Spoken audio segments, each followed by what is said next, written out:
नागपुर अंबाझरी थाना क्षेत्र में एक पुलिस हवलदार का शव मिलने से इलाके में सनसनी फैल गई। बताया जा रहा है कि अंबाझरी तालाब में लापता पुलिस हवलदार का शव बरामद हुआ। मृतक की पहचान शिवरत्न भीमराव दिलेकर उम्र 42 वर्ष के रूप में हुई है, जो प्रतापनगर थाने में हवलदार के पद पर कार्यरत थे। सूत्रों के अनुसार दिलेकर पिछले कुछ दिनों से लापता थे, जिसके बाद परिजनों ने उनकी गुमशुदा की शिकायत दर्ज कराई थी। पुलिस की तलाश के दौरान उनका शव अंबाझरी तालाब में मिला, जिसके पूरे इलाके में हड़कंप मच गया। पुलिस ने इस मामले में असक्रिय मृत्यु का मामला दर्ज कर जांच शुरू की है। वहीं जांच के दौरान सामने आए तथ्यों के आधार पर आत्महत्या के लिए प्रेरित करने के आरोप में पुलिस ने मृतक की पत्नी को गिरफ्तार कर लिया है।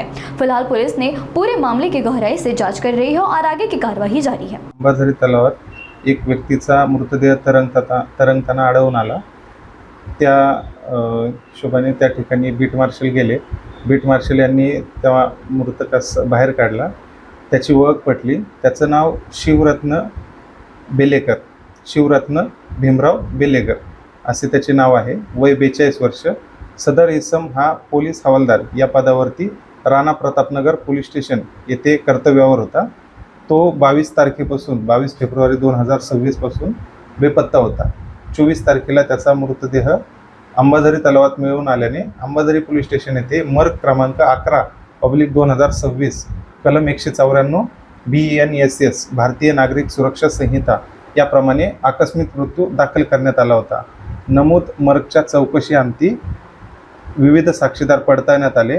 त्या साक्षीदारांच्या बयानावरून त्या ठिकाणी मृतकाची पत्नी हिच्या विरुद्ध भारतीय न्याय संहिता कलम 108 या कलमान्वये आत्महत्येस प्रवृत्त केल्याचा गुन्हा मृतकाच्या पत्नीविरुद्ध दाखल करण्यात आलेला आहे। सदर गुन्ह्याचा तपास या गुन्ह्यामध्ये मृतकाची पत्नी हिला कायदेशीररित्या अटक करून सध्या ती पोलीस स्टेशन अंबाझरी येथे लॉकअपमध्ये आहे। पुढील गुन्ह्याचा तपास वरिष्ठांच्या मार्गदर्शनाखाली चालू आहे। सध्या तरी आम्ही या प्रकरणात एका महिला आरोपीला अटक केलेला आहे। प्रकरणाचा तपास चालू आहे। विविध साक्षी पुरावे पडताळल्यानंतर अधिक माहिती प्राप्त केल्यानंतर याबाबत बोलता येईल।